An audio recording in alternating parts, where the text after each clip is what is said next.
ನಮಸ್ತೆ ಸ್ಪರ್ಧಾ ಮಿತ್ರರೇ, ಸ್ಪರ್ಧಾ ಕಣಜ KSP KPSC ಯೂಟ್ಯೂಬ್ ಚಾನಲ್ಗೆ ಸ್ವಾಗತ.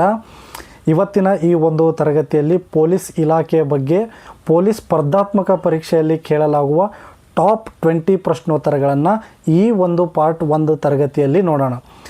ಇಷ್ಟಕ್ಕೂ ನೀವು ಪೊಲೀಸ್ ಸ್ಪರ್ಧಾತ್ಮಕ ಪರೀಕ್ಷೆಗೆ ಸಿದ್ಧತೆ ನಡೆಸ್ತಾ ಇದ್ದೀರಾ. ಸಿವಿಲ್ ಆಗಿರ್ಬೋದು, DAR ಆಗಿರ್ಬೋದು, CR ಪೊಲೀಸ್ ಕಾನ್ಸ್ಟೇಬಲ್ ಆಗಿರ್ಬೋದು, ಇತ್ತೀಚೆಗೆ ನೇಮಕಾತಿಗೆ ಆದೇಶ ಹೊರಡಿಸಿದಂಥ KSRP ಪೊಲೀಸ್ಗೆ ಬಗ್ಗೆ ಇರಬಹುದು.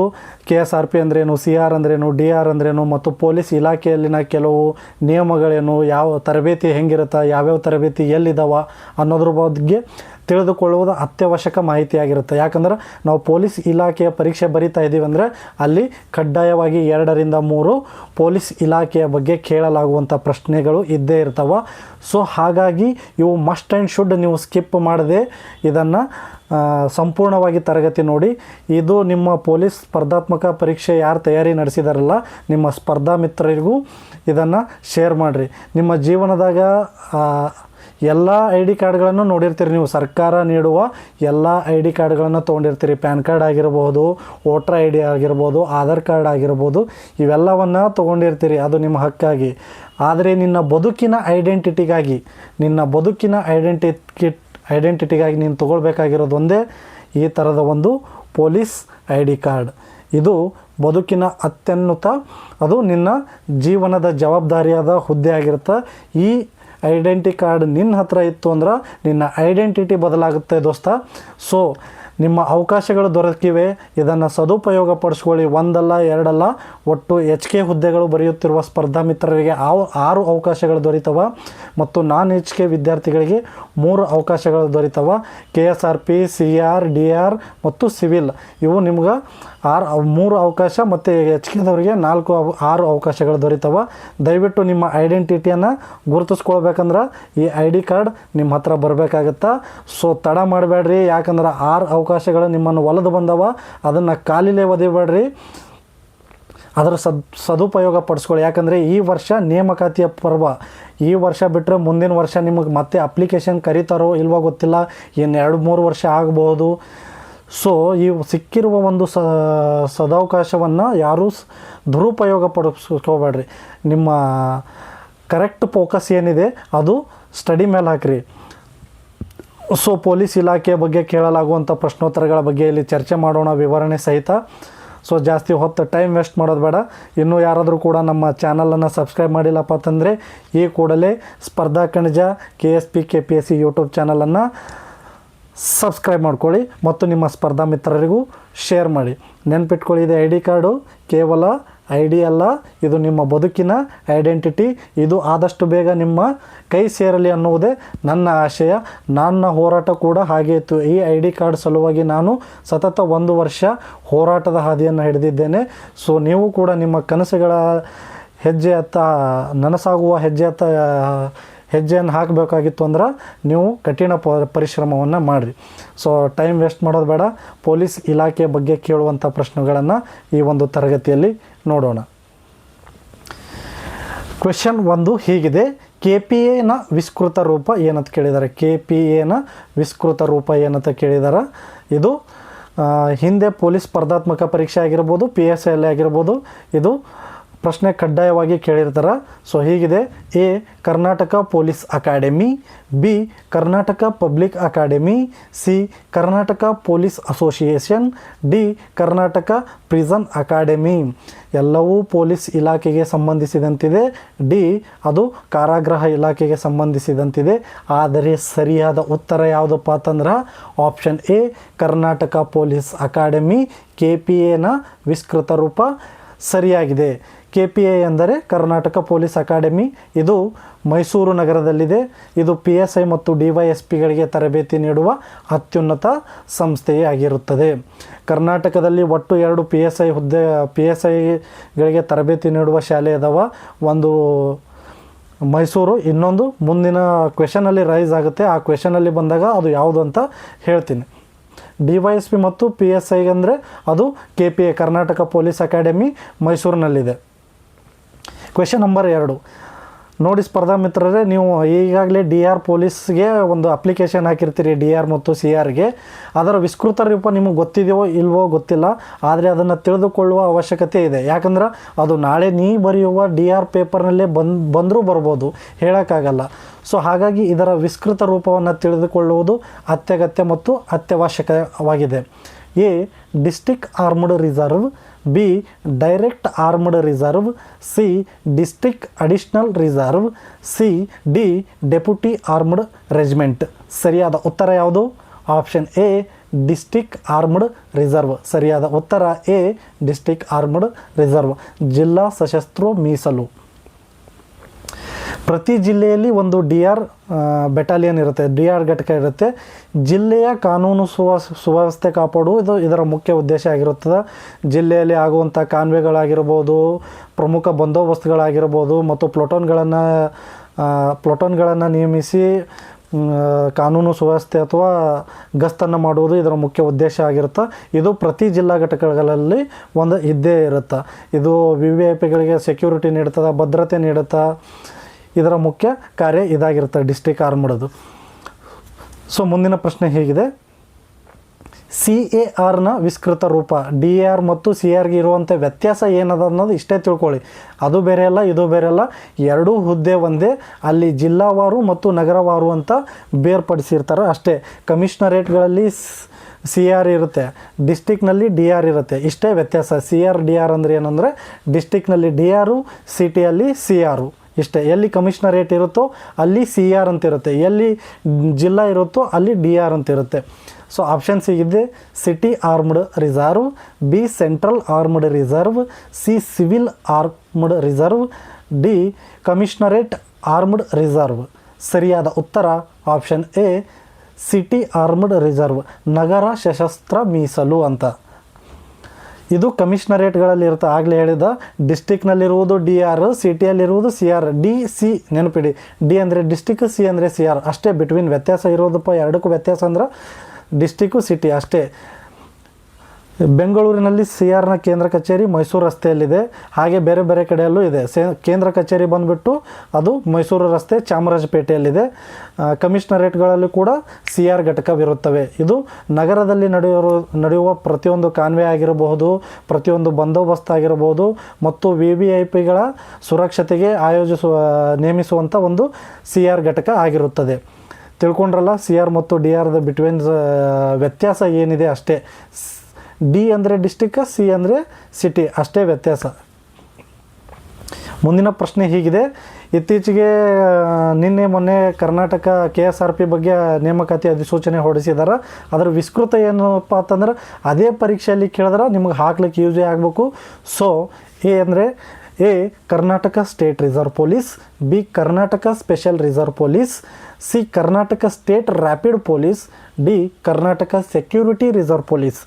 ಸರಿಯಾದ ಉತ್ತರ ಯಾವುದು ಅಂತಂದರೆ Karnataka state reserve police, Karnataka ರಾಜ್ಯ ವಿಶೇಷ ಮೀಸಲು ಪೊಲೀಸ್ ಅಂತ ಅರ್ಥ. ಇದು ಕರ್ನಾಟಕದಲ್ಲಿ ಪ್ರಮುಖ ಘಟಕದ. KSRPಯಲ್ಲಿ ಒಟ್ಟು 12 ಬಟಾಲಿಯನ್ಗಳಿದ್ದಾವೆ ಕರ್ನಾಟಕದಲ್ಲಿ. 4 ಬೆಟಾಲಿಯನ್ ಬೆಂಗಳೂರಿನಲ್ಲಿ ಇದ್ದಾವೆ, ಉಳಿದದ್ದು ಮೈಸೂರು, ಬೆಳಗಾವಿ, ಕಲಬುರಗಿ, ಶಿವಮೊಗ್ಗ, ಹಾಸನ, ತುಮಕೂರು, ವಿವಿಧ ಜಿಲ್ಲೆಗಳಲ್ಲಿ ಒಂದಿಷ್ಟು KSRP ಬಟಾಲಿಯನ್ಗಳಿದ್ದಾವೆ. ಆ ಬಟಾಲಿಯನ್ ಇಲ್ಲಿ ಸಿಟಿ ವೈಸ್ ಹಾಕೋಕ್ಕಾಗಲ್ಲ. ನೀವು KSRP ಪೊಲೀಸ್ ನೇಮಕಾತಿ ಬಿಟ್ಟಾಗ, ಅಧಿಸೂಚನೆ ಬಿಟ್ಟಾಗ ಅಲ್ಲಿ ನಿಮಗೆ ಸಿಟಿ ವೈಸ್ ಆಪ್ಷನ್ಸ್ ಇರಲ್ಲ. ಅಲ್ಲಿ ಏನಿದ್ರು ನಿಮಗೆ ಘಟಕ ಸಿವಿಲ್ KSRP ಬಟಾಲಿಯನ್ಸ್ ಇರ್ತಾವಲ್ಲ, ಆ ಬಟಾಲಿಯನ್ ನಿಮ್ಗೆ ಯಾವ ಬಟಾಲಿಯನ್ ಬೇಕಾಗಿರುತ್ತೋ ಆ ಬಟಾಲಿಯನ್ ವೈಸ್ ನೀವು ಅಪ್ಲಿಕೇಶನ್ ಹಾಕಬೇಕಾಗಿರುತ್ತೆ. ನೀವು 12 ಬಟಾಲಿಯನ್ ಅದಾವಂದ್ರೆ ಆ 12 ಬಟಾಲಿಯನಲ್ಲಿ ಯಾವುದಾದರೂ ಒಂದು ಬಟಾಲಿಯನ್ಗೆ ನೀವು ಮಾತ್ರ ಅರ್ಜಿ ಸಲ್ಲಿಸಲು ನಿಮಗೆ ಅವಕಾಶ ಇರ್ತವೆ.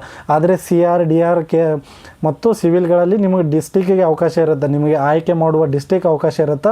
ಬಟ್ ಇಲ್ಲಿ ನಿಮಗೆ ಡಿಸ್ಟಿಕ್ ಅವಕಾಶ ಇರಲ್ಲ, ಬರೀ ಬೆಟಾಲಿಯನ್ ಮಾತ್ರ ಅವಕಾಶ ಇರುತ್ತೆ. ಯಾವ ಬೆಟಾಲಿಯನ್ಗೆ ನೀವು ಅರ್ಜಿ ಸಲ್ಲಿಸ್ತೀರಿ ಅನ್ನೋದು ನಿಮ್ಮ ಮೇಲೆ ಡಿಪೆಂಡ್ ಆಗಿರುತ್ತೆ. ಈ ಕಡೆ ಬೀದರ್ ಆಗಿರ್ಬೋದು, ರಾಯಚೂರು, ಬಿಜಾಪುರ, ಇವರೆಲ್ಲ ಕಲಬುರಗಿ ಬೆಟಾಲಿಯನ್ ಆಯ್ಕೆ ಮಾಡ್ತಾರೆ. ಸೊ ಹಾಗೆ ನಿಮ್ಮ ಅನುಕೂಲ ತಕ್ಕಂಗೆ ನಿಮ್ಮ ನಗರ ಮತ್ತು ನಿಮ್ಮ ಜಿಲ್ಲೆಗಳಿಗೆ ಸಮೀಪಿಸಿದಂಥ ಬೆಟಾಲಿಯನ್ಗಳಿಗೆ ನೀವು ಅರ್ಜಿ ಸಲ್ಲಿಸುವುದು ಉತ್ತಮ.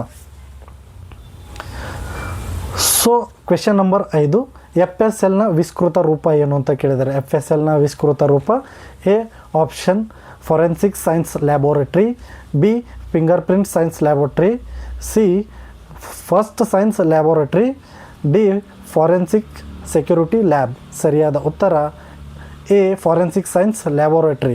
ಸರಿಯಾದ ಉತ್ತರ ಎ ಆಗಿದೆ. ವಿವರಣೆ: ಅಪರಾಧ ಪೊಲೀಸ್ ಇಲಾಖೆಯಲ್ಲಿ ಬಹುಮುಖ್ಯವಾಗಿ ಪಾತ್ರವಹಿಸುವುದೇ FSL. ಯಾವುದೇ ಅಪರಾಧಗಳು ನಡೆದಿರ್ಬೋದು, ಕೃತ್ಯಗಳು ನಡೆದಿರ್ಬೋದು, ಅಲ್ಲಿನ ಅಪರಾಧ ತನಿಖೆಗಳು ನಡೆಸಬೇಕಾಗಿತ್ತಂದ್ರೆ FSLನ ವಿಧಿ ವಿಜ್ಞಾನದ ಪ್ರಯೋಗಾಲಯ ಏನಿದೆ ಅದರ ಆಯ್ಕೆ ಅದರ ಬಹುಮುಖ್ಯವಾಗಿರುತ್ತೆ. FSLನ ಕೇಂದ್ರ ಕಚೇರಿ ಕರ್ನಾಟಕದಲ್ಲಿ ಬೆಂಗಳೂರಿನ ಮಡಿವಾಳದಲ್ಲಿದೆ. ಹಾಗೆ ಕೆಲವೊಂದಿಷ್ಟು ಇತ್ತೀಚೆಗೆ ಎಲ್ಲರೂ ಬೆಂಗಳೂರಿಗೆ ಬಂದು ಮಡಿವಾಳಕ್ಕೆ ಬಂದು ಎಲ್ಲ ಜಿಲ್ಲೆ ಮತ್ತು ನಗರಗಳಿಂದ ಬೆಂಗಳೂರಿಗೆ ಬಂದು FSL ಮಾಡಬೇಕಾಗಿತ್ತು ಅಂದ್ರೆ ಅದಕ್ಕೆ ಸಿಬ್ಬಂದಿಯ ಓಡಾಟ ಆಗಿರ್ಬೋದು ಮತ್ತು ಆರ್ಥಿಕ ವೆಚ್ಚಗಳಾಗಿರ್ಬೋದು ಜಾಸ್ತಿ ಆಗ್ತಾವಂಥೇಳಿ ಕೆಲವೊಂದಿಷ್ಟು ನಗರ ಮತ್ತು ಜಿಲ್ಲೆಗಳಲ್ಲಿ ಪ್ರಾಯೋಗಿಕ ಮತ್ತು ಪ್ರಾದೇಶಿಕ ಏನು ಮಾಡಿದಾರಪ್ಪ ಅಂದ್ರೆ FSL ಘಟಕಗಳನ್ನು ತೆರೆದಿದ್ದಾರೆ. ಅಂತಹದ್ದೇ FSL ಘಟಕ ಕೂಡ ಕಲಬುರಗಿ ನಗರದ ನಾಗೇನಹಳ್ಳಿಯಲ್ಲಿ ಒಂದು FSL ಘಟಕ ಇದೆ. ಸೊ ಮುಂದಿನ ಪ್ರಶ್ನೆ ಹೀಗಿದೆ ಸ್ಪರ್ಧಾ ಮಿತ್ರರೇ, FIRನ ವಿಸ್ತೃತ ರೂಪ ಏನಂತ ಕೇಳಿದಾರೆ. ಇದು ಹಿಂದೆ ಈ ಪ್ರಶ್ನೆ ಪೊಲೀಸ್ ಸ್ಪರ್ಧಾತ್ಮಕ ಪರೀಕ್ಷೆಯಲ್ಲಿ ಕೇಳಿರ್ಬೋದು ಅಥವಾ PSIನಲ್ಲಿ ಕೇಳಿರ್ತಾರೆ. ಸೊ ಆಪ್ಷನ್ಸ್ ಹೀಗಿದೆ. FIR ಏನಪ್ಪ ಅಂತಂದ್ರೆ ವಿಸ್ತೃತ ರೂಪ: A first information report, B final investigation report, C first enquiry report, D force information register. ಸರಿಯಾದ ಉತ್ತರ ಆಪ್ಷನ್ ಎ. ಸರಿಯಾದ ಉತ್ತರ FIR ಅಂದರೆ ಫಸ್ಟ್ ಇನ್ಫಾರ್ಮೇಷನ್ ರಿಪೋರ್ಟ್, ಪ್ರಥಮ ವರ್ತಮಾನ ವರದಿ ಅಂತ ದಾಖಲಿಸಲಾಗುತ್ತದೆ. ಈ BNSS ಕಲಂ 173 ಅಡಿಯಲ್ಲಿ ದಾಖಲಾಗುತ್ತದೆ. ಇದು ಕ್ರಿಮಿನಲ್ ಮೊಕದ್ದಮೆಯ ಮೊದಲ ಹೆಜ್ಜೆ. ನೀವೇನೇ ಒಂದು FIR ಮಾಡಬೇಕು, FIR ಯಾವ ಒಂದು ಇದ್ರ ಮೇಲೆ ಮಾಡ್ತಾರಪ್ಪ ಅಂತಂದ್ರೆ BNSS ಕಲಂ 173 ಅಡಿಯಲ್ಲಿ ದಾಖಲಾಗುತ್ತದೆ. ಹಿಂದೆ CRPC 153ಯಲ್ಲಿ ಏನು ಮಾಡಿರ್ತಾರಪ್ಪ ಅಂದ್ರೆ KSRPಗೆ ಇದು FIR ಹಾಕುವ ಇದು ಇರುತ್ತೆ. ಬಟ್ ಇತ್ತೀಚಿನ 2023ರಲ್ಲಿ ಕೆಲವೊಂದಿಷ್ಟು ಇಲಾಖೆಯಲ್ಲಿ ತಿದ್ದುಪಡಿ ಮಾಡಿ ಏನು ಮಾಡಿರ್ತಾರಪ್ಪ ಅಂದ್ರೆ BNSS ಈ ರೀತಿಯಾದಂತಹ IPC ಬದಲಿಗೆ ಕೆಲವೊಂದಿಷ್ಟು ಹೊಸ ಯೋಜನೆಗಳನ್ನು ತಂದಿರ್ತಾರೆ. ಸೊ PSIಗಳ ಮೂಲ ತರಬೇತಿ ಅವಧಿ ಎಷ್ಟಂತ ಕೇಳಿದಾರೆ. ಆಪ್ಷನ್ಸ್ ಹೀಗಿದೆ: 6 ತಿಂಗಳು, ಬಿ 9 ತಿಂಗಳು, ಸಿ 12 ತಿಂಗಳು, ಡಿ 18 ತಿಂಗಳು. ಸರಿಯಾದ ಉತ್ತರ ಆಪ್ಷನ್ ಸಿ 12 ತಿಂಗಳು PSI ಅವರ ತರಬೇತಿ ಅವಧಿಯಾಗಿರುತ್ತೆ. 18 ತಿಂಗಳಿಲ್ಲ, 12 ತಿಂಗಳು, 1 ವರ್ಷದ ಅವಧಿ PSI ಅವರ ತರಬೇತಿ ಇರುತ್ತೆ. ಮೈಸೂರಿನ KPIನಲ್ಲಿ 1 ವರ್ಷದ ಕಠಿಣ ತರಬೇತಿ ನೀಡಲಾಗುತ್ತದೆ. ಇದರಲ್ಲಿ ಒಳಾಂಗಣ ಮತ್ತು ಹೊರಾಂಗಣ ಅಂತ ಇರ್ತಾವೆ. ಒಳಾಂಗಣ ಅಂದರೆ ಕಾನೂನು ಮತ್ತು ಸುವ್ಯವಸ್ಥೆ ಬಗ್ಗೆ ತಿಳಿಸಿಕೊಡಲಾಗುತ್ತದೆ. ಇನ್ನು ಹೊರಾಂಗಣ ಅಂದರೆ ಗ್ರೌಂಡ್ ಮತ್ತು ಪೆರೇಡ್ ಮತ್ತು ಶಸ್ತ್ರಾಸ್ತ್ರಗಳ ಬಗ್ಗೆ, ಫೈರಿಂಗ್ಗಳ ಬಗ್ಗೆ ಮತ್ತು ಇನ್ನಿತರ ಮಾಹಿತಿಗಳನ್ನು ಬಗ್ಗೆ, ಬಂದೋಬಸ್ತುಗಳ ಬಗ್ಗೆ ಈ ಒಂದು ಇದರಲ್ಲಿ ಹೊರಾಂಗಣ ತರಬೇತಿಯಲ್ಲಿ ತಿಳಿಸಲಾಗುತ್ತದೆ. ಮುಂದಿನ ಪ್ರಶ್ನೆ ಹೀಗಿದೆ. ಕ್ವೆಶ್ಚನ್ ನಂಬರ್ 8: PCಗಳ ತರಬೇತಿ ನೀಡುವ ಅತ್ಯಂತ ಹಳೆಯ ಸಂಸ್ಥೆ ಯಾವುದು? ಇದು ಈ ಹಿಂದೆ ಕೇಳಿದರೆ ಇಲ್ಲಿ ಕ್ವೆಶನ್ ಮಾತ್ರ ಸ್ವಲ್ಪ ಚೇಂಜಸ್ ಇದೆ ಅಷ್ಟೇ. ಕರ್ನಾಟಕದ ಮೊಟ್ಟ ಮೊದಲ ಪೊಲೀಸ್ ತರಬೇತಿ ಕೇಂದ್ರ ಯಾವುದು ಅಂತ ಕೇಳಿರ್ತಾರೆ. ಅದೇ ಪ್ರಶ್ನೆ ಇದು. ಕರ್ನಾಟಕದ ಮೊಟ್ಟ ಮೊದಲ ಪೊಲೀಸ್ ತರಬೇತಿ ಕೇಂದ್ರ ಯಾವುದು ಅಂತಂದ್ರೆ ಇಲ್ಲಿ ಹಳೆಯದಾದಂಥದ್ದು ಕೇಳಿದ್ದಾರೆ. ಸೊ ಆಪ್ಷನ್ಸ್ ಹೀಗಿದೆ: A PTS Channapatna, B PTS Khanapur, C PTC Kalaburagi, D KPA Mysuru. ಸರಿಯಾದ ಉತ್ತರ option A PTS Channapatna. PTS ಅದರ ಪೂರ್ತಿ ರೂಪ ಏನಪ್ಪ ಅಂತಂದ್ರೆ KSPTS ಅಂತ. KSPTS ಅಂದರೆ Karnataka state police training school ಅಂತ ಅರ್ಥ. ಇದು ಕರ್ನಾಟಕದ ಅತ್ಯಂತ ಹಳೆಯದಾದ ಖಾಯಂ ತರಬೇತಿ ಶಾಲೆ. ಅಂದರೆ ಅದು ರಾಮನಗರ ಜಿಲ್ಲೆಯ ಚನ್ನಪಟ್ಟಣದಲ್ಲಿದೆ. ನನ್ನ ಬುನಾದಿ ತರಬೇತಿ ಅಂದರೆ ನಾನು 2018 ಮತ್ತು 19ರಲ್ಲಿ ಪೊಲೀಸ್ ತರಬೇತಿಯನ್ನು ಮುಗಿಸಿದ್ದು ಇದೇ ಕರ್ನಾಟಕ ಪೊಲೀಸ್ ತರಬೇತಿ ಶಾಲೆ ಚನ್ನಪಟ್ಟಣದಲ್ಲಿ 8 ತಿಂಗಳನ್ನು ಬುನಾದಿ ತರಬೇತಿಯನ್ನು ಮುಗಿಸಿರ್ತೀನಿ. ಸೊ ಅದೇ ಅವಕಾಶ ನಿಮಗೂ ಕೂಡ ಈ ಸಲ ಒಲ್ದು ಬರಲಿ. ಕರ್ನಾಟಕದಲ್ಲಿರುವಂಥ ಪ್ರಮುಖ ಪೊಲೀಸ್ ತರಬೇತಿ ಶಾಲೆಗಳಲ್ಲಿ ನೀವು ಕೂಡ ಒಂದು 8 ತಿಂಗಳ ತರಬೇತಿಯನ್ನು ಪಡೆಯಲೇಬೇಕನ್ನೋದು ನನ್ನ ಉದ್ದೇಶವಾಗಿರ್ತದೆ.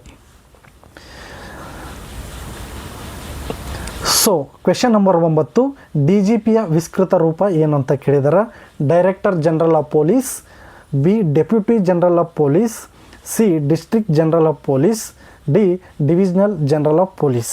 ಸರಿಯಾದ ಉತ್ತರ ಎ. ಸರಿಯಾದ ಉತ್ತರ ಡಿ ಜಿ ಪಿಯ ವಿಸ್ತೃತ ರೂಪ ಡೈರೆಕ್ಟರ್ ಜನರಲ್ ಆಫ್ ಪೊಲೀಸ್. ಇದು ಕರ್ನಾಟಕ ರಾಜ್ಯದ ಅತ್ಯುನ್ನತ ಪೊಲೀಸ್ ಇಲಾಖೆಯ ಮುಖ್ಯಸ್ಥರ ಹುದ್ದೆ ಆಗಿರುತ್ತದೆ. ಇದೇ ದೊಡ್ಡ ಹುದ್ದೆ. ಪೊಲೀಸ್ ಇಲಾಖೆಯ ದೊಡ್ಡ ಹುದ್ದೆ ಯಾವುದಂದ್ರೆ ಇದೇ D G P and I G P, director general of police and inspector general of police. ಇದು ಕರ್ನಾಟಕದ ಅತ್ಯುನ್ನತ ಹುದ್ದೆ ಆಗಿರುತ್ತದೆ. ಈಗ ಪ್ರಸ್ತುತ ಕರ್ನಾಟಕದ ಡಿ ಜಿ ಪಿ ಯಾರಪ್ಪ ಅಂತಂದ್ರೆ ಸಲೀಂ ಸರ್ ಇದ್ದಾರೆ. ಸಲೀಂ ಸರ್ ಕರ್ನಾಟಕದ ಡಿ ಜಿ ಪಿ ಆಗಿದ್ದಾರೆ. ಕ್ವೆಶನ್ ನಂಬರ್ 10, ಸಿ ಐ ಡಿಯ ವಿಸ್ತೃತ ರೂಪ ಏನಂತ ಕೇಳಿದ್ದಾರೆ. ಸಿ ಐ ಡಿ ಇವೆಲ್ಲ ಪೊಲೀಸ್ ಇಲಾಖೆಯಲ್ಲಿರುವ ಇಂಟರ್ನಲ್ ಡಿವಿಷನ್ಸ್ಗಳು. ಇದರ ಬಗ್ಗೆ ನಿಮಗೆ ಪೊಲೀಸ್ ಇಲಾಖೆಯಲ್ಲಿ ಕೇಳ್ಬೋದು, ಹಾಗಾಗಿ ನೆನಪಿನಲ್ಲಿಡುವಂಥದ್ದು ಪ್ರಮುಖವಾಗಿರ್ತವೆ.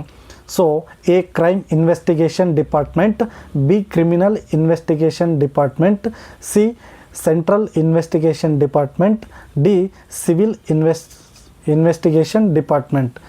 ಸರಿಯಾದ ಉತ್ತರ option B, criminal investigation department. C I ಡಿಯ ವಿಸ್ತೃತ ರೂಪ. ಸಂಕೀರ್ಣ ಮತ್ತು ಗಂಭೀರ ಅಪರಾಧಗಳ ತನಿಖೆಯನ್ನು ಸಿ ಐ ಡಿ ಮಾಡ್ತದೆ. ಯಾವುದು ಅಪರಾಧಗಳನ್ನು ನಡೆದಿರ್ತವ ಅದು ಪೊಲೀಸ್ ಇಲಾಖೆಯಿಂದ ಮತ್ತು ಠಾಣೆಗಳಲ್ಲಿ ಬಗೆಹರಿದೇ ಹೋದಾಗ ಅದನ್ನು ಸಿ ಐ ಡಿಗೆ ಒಪ್ಪಿಸ್ತಾರೆ. ಇದರ ಮುಖ್ಯಸ್ಥರು ಸಿ ಐ ಡಿಯ ಮುಖ್ಯಸ್ಥರು ಯಾರು ಇರ್ತಾರಪ್ಪ ಅಂದ್ರೆ ಎ ಡಿ ಜಿ ಪಿ ದರ್ಜೆಯ ಅಧಿಕಾರಿಗಳ ಆಗಿರ್ತಾರೆ. Question number 11, K S P police ಕಾನ್ಸ್ಟೇಬಲ್ಗಳಿಗೆ ಪೆರೇಡ್ನಲ್ಲಿ ನೀಡುವ ಮುಖ್ಯ ಸಶಸ್ತ್ರ ಯಾವುದು ಅಂತ ಕೇಳಿದಾರೆ.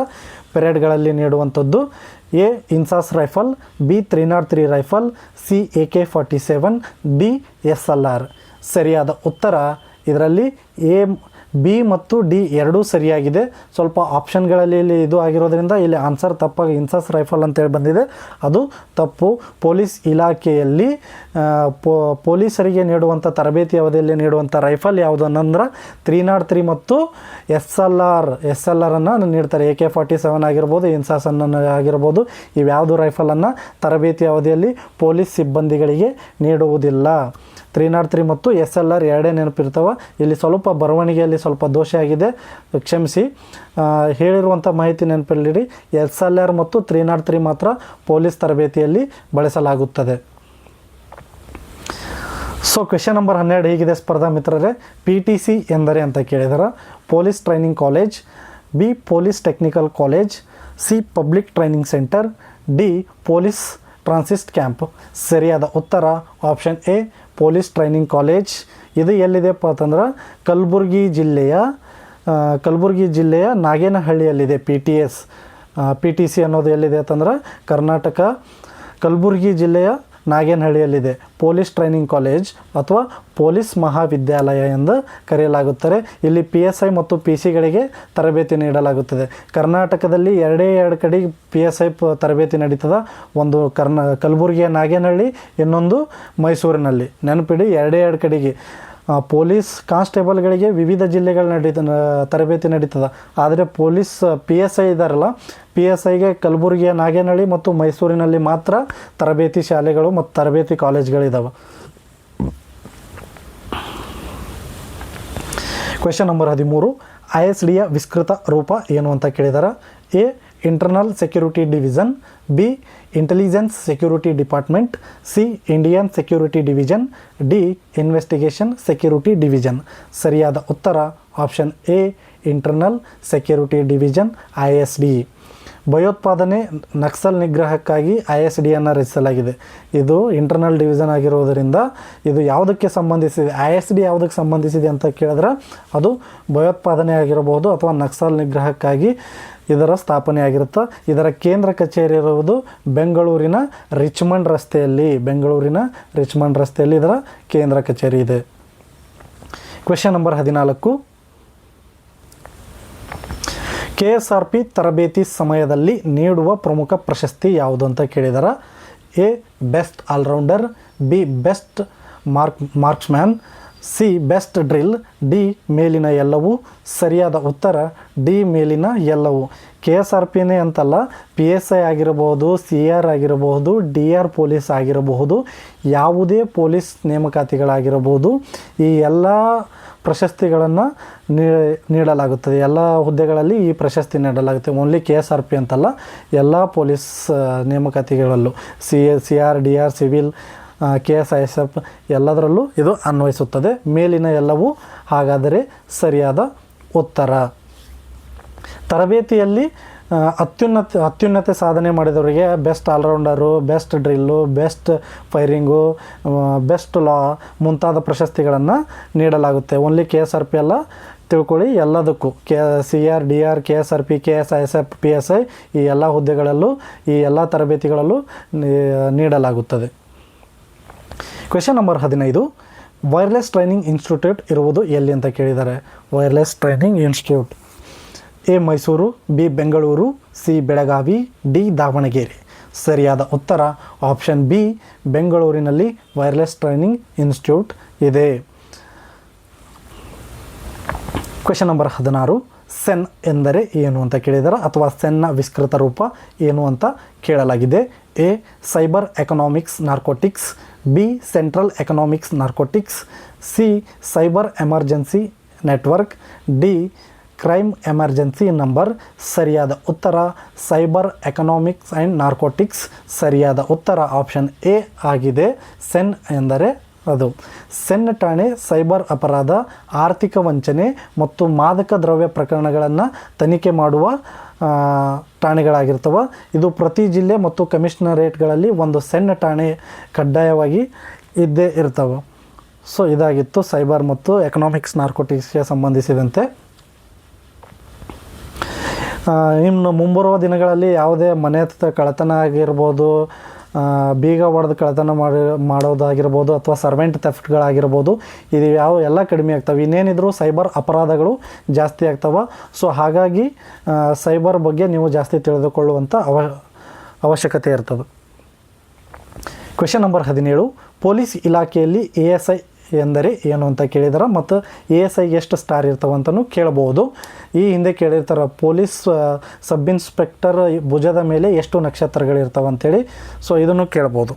A assistant sub inspector, B additional sub inspector, C armed sub inspector, D administrative sub inspector. ಸರಿಯಾದ ಉತ್ತರ ಎ ಅಸಿಸ್ಟೆಂಟ್ ಸಬ್ ಇನ್ಸ್ಪೆಕ್ಟರ್ ಸರಿಯಾದ ಉತ್ತರವಾಗಿದೆ. ಇವರಿಗೆ ಡೈರೆಕ್ಟ್ ಇರಲ್ಲ, ಇವರು PC ಇಂದ HC ಆಗಿ, HC ಇಂದ ಹೆಡ್ ಕಾನ್ಸ್ಟೇಬಲ್ನಿಂದ ಮುಂಬಡ್ತಿ ಹೊಂದಿ ಈ ಹುದ್ದೆಗೆ ಮುಂಬಡ್ತಿ ಪಡೆದು ASI ಆಗಿರ್ತಾರೆ. ಇವರ ಭುಜದ ಮೇಲೆ, ASI ಭುಜದ ಮೇಲೆ ಕೇವಲ ಒಂದು ನಕ್ಷತ್ರ ಇರುತ್ತದೆ. ನೆನಪಲ್ಲಿಡಿ, PSIಗೆ 2, ASIಗೆ 1, ಇನ್ಸ್ಪೆಕ್ಟರ್ಗೆ 3, DYSPಗೆ 3. So question number 18, mounted police ಅಶ್ವದಳ ಪೊಲೀಸ್ ಕೇಂದ್ರ ಇರುವುದು ಎಲ್ಲಿ ಅಂತ ಕೇಳಿದರೆ ಆಪ್ಷನ್ಸ್ ಹೀಗಿದೆ. A Bengaluru, B Mysuru, C Hassan, D Dharwad. ಸರಿಯಾದ ಉತ್ತರ ಆಪ್ಷನ್ ಬಿ, ಮೈಸೂರಿನಲ್ಲಿ ಮೌಂಟೆಡ್ ಪೊಲೀಸ್ ಇದೆ. ಕರ್ನಾಟಕದ ಏಕೈಕ ಅಶ್ವದಳ ಪೊಲೀಸ್ ಪಡೆ ಮೈಸೂರಿನಲ್ಲಿದೆ. ಇದನ್ನು ಮೈಸೂರು ಸಮಯದಲ್ಲಿ ಅತಿ ಹೆಚ್ಚಾಗಿ ಬಳಸಲಾಗುತ್ತದೆ. ಕ್ವೆಶ್ಚನ್ ನಂಬರ್ 19, ANFನ ವಿಸ್ತೃತ ರೂಪ ಏನಂತ ಕೇಳಿದಾರೆ. ಈ ಹಿಂದೆ ಸ್ಪರ್ಧಾತ್ಮಕ ಪರೀಕ್ಷೆಗಳಲ್ಲಿ ಕೂಡ ಇದರ ಬಗ್ಗೆ ಕೇಳಿರ್ತಾರೆ. ಸೊ ಗಮನ ಹರಿಸಿ. A anti Naxal force, B anti narcotic force, C armed Naxal force, D additional Naxal force. ಸರಿಯಾದ ಉತ್ತರ option A anti Naxal force ಸರಿಯಾಗಿದೆ. ಇದು ನಕ್ಸಲ್ ಪೀಡಿತ ಪ್ರದೇಶಗಳಾದಂತಹ ಶಿವಮೊಗ್ಗ ಆಗಿರಬಹುದು, ಚಿಕ್ಕಮಗಳೂರು ಆಗಿರಬಹುದು, ಉಡುಪಿ ಮತ್ತು ದಕ್ಷಿಣ ಕನ್ನಡ ಜಿಲ್ಲೆಗಳಲ್ಲಿ ನಕ್ಸಲ್ ಪ್ರದೇಶಗಳೇನಿದೆ ಅಂದರೆ ಅಲ್ಲಿನ ನಕ್ಸಲೇಟ್ಗಳನ್ನು ತಡೆಯುವ ಸಲುವಾಗಿ ಈ ಒಂದು ವಿಶೇಷ ಫೋರ್ಸ್ಗಳನ್ನು ರಚಿಸಲಾಗಿದೆ. ಇದರ ಕೇಂದ್ರ ಕಚೇರಿ ಇರುವುದು ಕಾರ್ಕಳದಲ್ಲಿ. ANFನ ಕೇಂದ್ರ ಕಚೇರಿ ಇರುವುದು ಕಾರ್ಕಳದಲ್ಲಿ. ಅಲ್ಲೇ ಯಾಕಪ್ಪ ಅಂತಂದ್ರೆ ಅಲ್ಲೇ ನಕ್ಸಲ್ ಪ್ರದೇಶಗಳು ಹೆಚ್ಚಾಗಿರುವುದು ಮತ್ತು ನಕ್ಸಲ್ ಚಟುವಟಿಕೆಗಳು ಈ ಭಾಗದಲ್ಲಿ ಅತಿ ಹೆಚ್ಚಾಗಿ ಕಂಡುಬರುವುದರಿಂದ ಇದರ ಕೇಂದ್ರ ಕಚೇರಿ ಕಾರ್ಕಳದಲ್ಲಿದೆ. ಸೊ ಸ್ಪರ್ಧಾ ಮಿತ್ರರೇ, ಕಟ್ಟಕಡೆಯ ಪ್ರಶ್ನೆ ಈ ತರಗತಿಯ ERSS ಅಥವಾ 112 ಎಂದರೇನು ಅಂತ ಕೇಳಿದ್ದಾರೆ. ಯಾಕಂದರೆ ಇತ್ತೀಚಿನ ದಿನಗಳಲ್ಲಿ ಇದು ಬಂದಿರ್ತದೆ ERSS ಮತ್ತು 112 ಕಳೆದ ಒಂದು 4-5 ವರ್ಷಗಳಲ್ಲಿ ಜಾರಿಗೆ ಬಂದಿರ್ತದೆ. ಸೊ ನೆನಪಿನಲ್ಲಿಡುವುದು ಅತ್ಯುತ್ತಮ. ಯಾಕಂದ್ರೆ ERSನ ವಿಸ್ತೃತ ರೂಪ ಕೇಳ್ತಾರೆ, 112 ಯಾವುದಕ್ಕೆ ಸಂಬಂಧಿಸಿದೆ ಅಂತ ಕೇಳ್ತಾರೆ. Emergency response support system, B emergency railway security system, C extra rapid support system, D evidence response system. ಸರಿಯಾದ ಉತ್ತರ option A emergency response support system. ನೆನಪಿಡಿ, ಎಮರ್ಜೆನ್ಸಿ ರೆಸ್ಪಾನ್ಸ್ ಸಪೋರ್ಟ್ ಸಿಸ್ಟಮ್ ಇದು ERSSನ ಸಂಪೂರ್ಣ ಅಥವಾ ವಿಸ್ತೃತ ರೂಪ. ಮುಂಚೆ ಎಲ್ಲ ಪೊಲೀಸ್ ಇಲಾಖೆಗೆ ಕಾಲ್ ಮಾಡಬೇಕಾಗಿತ್ತಂದ್ರೆ 100 ಡಯಲ್ ಮಾಡು ಅಂತ ಹೇಳ್ತಾಯಿದ್ರು. ಈಗ ಸರ್ವೇ ಸಾಮಾನ್ಯ 100 ಬದಲಿಗೆ ಯಾವ್ದು ನಂಬರ್ ಕೊಟ್ಟಿದ್ದಾರಪ್ಪ ಅಂತಂದ್ರೆ 112 ಕೊಟ್ಟಿದ್ದಾರೆ. ಇದರಲ್ಲಿ ನೀವು ಸೆನ್ ಆಗಿರ್ಬೋದು ಅಥವಾ ವಿವಿಧ ಟ್ರಾಫಿಕ್ ಆಗಿರ್ಬೋದು, ಯಾವುದು ಮಾಹಿತಿ ಕೇಳ್ತೀರಿ ಅದಕ್ಕೆ ಕನೆಕ್ಟ್ ಮಾಡುವಂಥ ಸೌಲಭ್ಯ ಈ ಒಂದೇ ಸೂರಿನಡಿಯಲ್ಲಿ ಸಿಗುತ್ತದೆ ನಿಮಗೆ 112. ಏನೇ ನಿಮಗೆ ತುರ್ತು ಎಮರ್ಜೆನ್ಸಿ ಇದ್ದರೂ ಕೂಡ ನೀವು 112ಗೆ ಕರೆ ಮಾಡಿ. ಸೊ ಇದಾಗಿತ್ತು ಸ್ಪರ್ಧಾ ಮಿತ್ರರೇ ಪೊಲೀಸ್ ಇಲಾಖೆಗೆ ಸಂಬಂಧಿಸಿದಂತೆ ಟಾಪ್ 20 ಪ್ರಶ್ನೋತ್ತರಗಳು ಮತ್ತು ಈ ಹಿಂದೆ ಪೊಲೀಸ್ ಇಲಾಖೆಯಲ್ಲಿ ಮತ್ತು PSI ಪರೀಕ್ಷೆಯಲ್ಲಿ ಕೇಳಿದಂಥ ಪ್ರಶ್ನೋತ್ತರಗಳನ್ನು ವಿಶ್ಲೇಷಣಾತ್ಮಕವಾಗಿ ಈ ಒಂದು ತರಗತಿಯಲ್ಲಿ ನೋಡಿರ್ತೀವಿ. ಸೊ ದಯವಿಟ್ಟು ಈ ವಿಡಿಯೋವನ್ನು ಸ್ಕಿಪ್ ಮಾಡದೆ ನೋಡಿ ಮತ್ತು ನಿಮ್ಮ ಪೊಲೀಸ್ ಇಲಾಖೆಯ ಸ್ಪರ್ಧಾತ್ಮಕ ಪರೀಕ್ಷೆಗೆ ತಯಾರಿ ನಡೆಸುತ್ತಿರುವ ನಿಮ್ಮ ಸ್ಪರ್ಧಾ ಮಿತ್ರರಿಗೂ ಈ ಒಂದು ತರಗತಿಯನ್ನು ಶೇರ್ ಮಾಡಿ ಮತ್ತು ಹಾಗೆ ವಿಡಿಯೋದ ಕೊನೆಯಲ್ಲಿ ಲೈಕ್ ಮತ್ತು ಸಬ್ಸ್ಕ್ರೈಬ್ ಮಾಡೋದನ್ನು ಮರಿಬೇಡ್ರಿ. ನಮಸ್ಕಾರ.